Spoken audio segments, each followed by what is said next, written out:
At the end of the 19th century, telegraph operators began to record a strange phenomenon.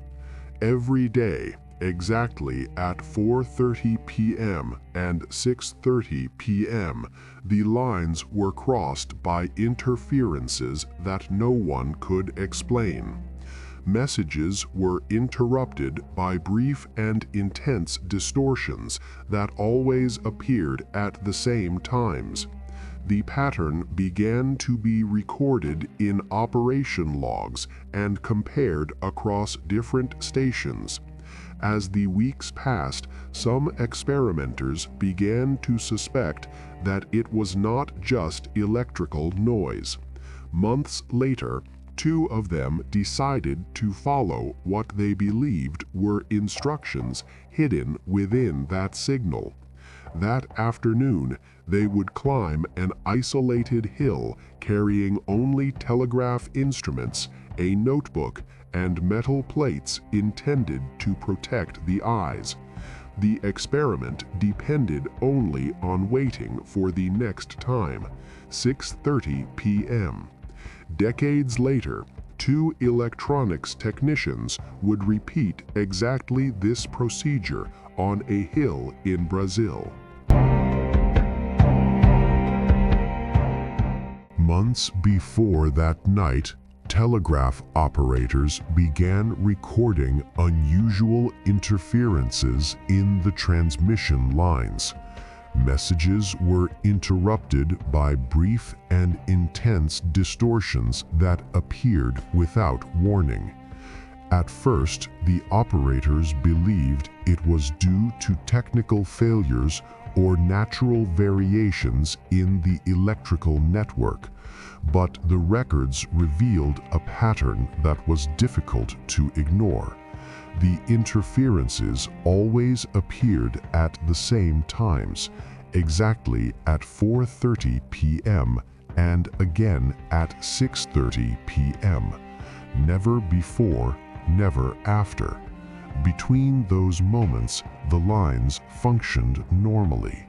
The phenomenon began to be recorded in technical logs and station reports.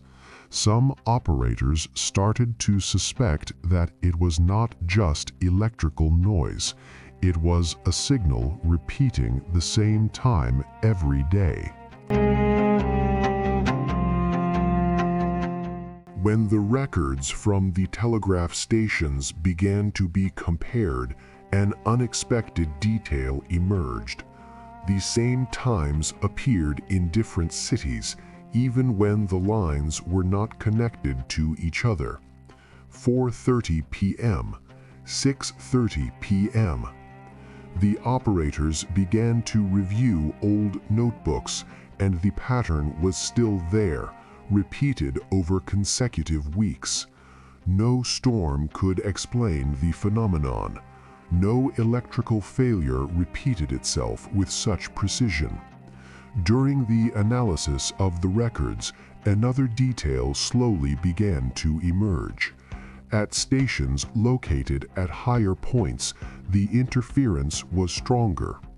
The higher the altitude, the more intense the distortion recorded in the devices.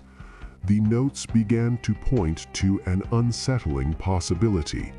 The phenomenon did not seem to come from the telegraph lines. It seemed to pass through the space above them in silence. The conclusion led to a new stage of observation. If the phenomenon was passing through the space above the telegraph lines, then the interference recorded in the devices could be only a secondary effect of something greater.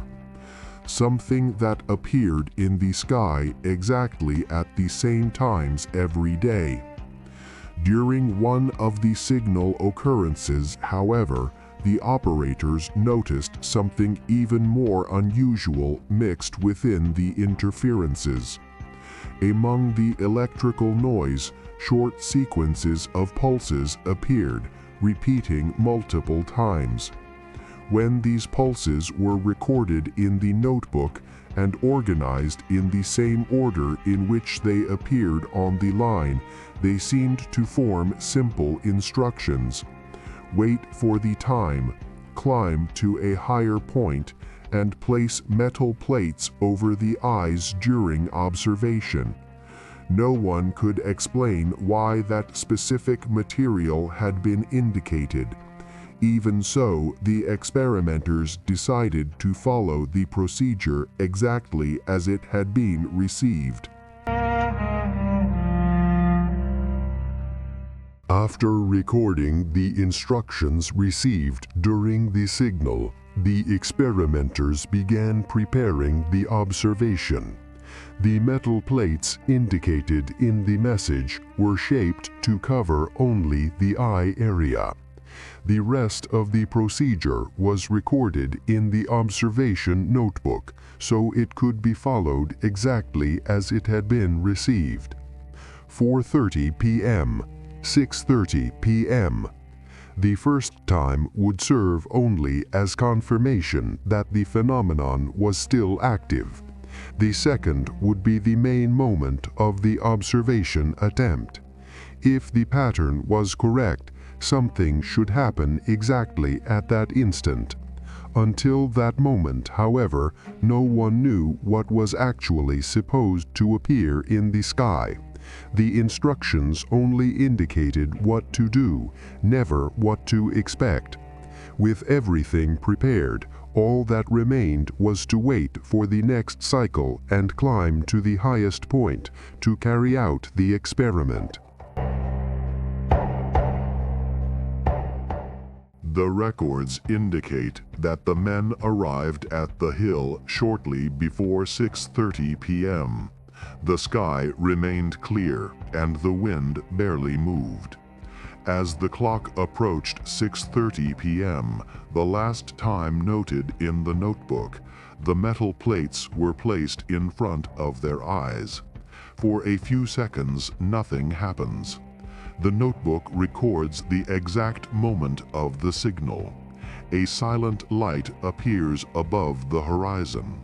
There is no sound, no visible movement, only a luminous presence suspended in the sky. The note describes a change in the air around the observation point, as if the space itself had become momentarily unstable. The last sentence written in the notebook ends abruptly in the middle of the line. It read, "The luminosity does not behave like a reflection. It seems to respond to direct observation. When we look without protection, the light..." After that, there are no more records from that night. Hours later, the two experimenters were found on the slope of the hill by people from the region, alive but in a catatonic state. Neither of them was able to report what had happened during the final moment of the observation.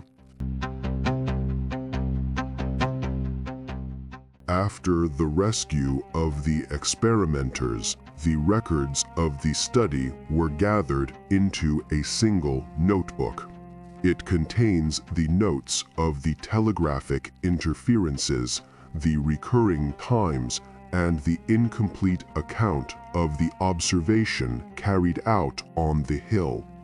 The last page written before the observation ends with a signature, Antonio Pereira da Cruz, responsible for documenting that study. The notebook remained stored for decades.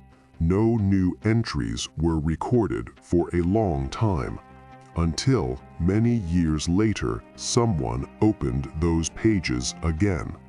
In 1966, a sentence was written in a different handwriting. Procedure possible to repeat. Below the sentence, the same times recorded decades earlier appear once again. 4:30 p.m., 6:30 p.m. The notebook is closed. The observer records. The pattern remains. Some records cross decades before being understood. Others simply wait for the next attempt at repetition. If this record has reached you, remain. New cases continue to be observed, and some entries have not yet been closed. If you wish to contribute to the record, describe in the comments what you believe was seen at 6:30 p.m.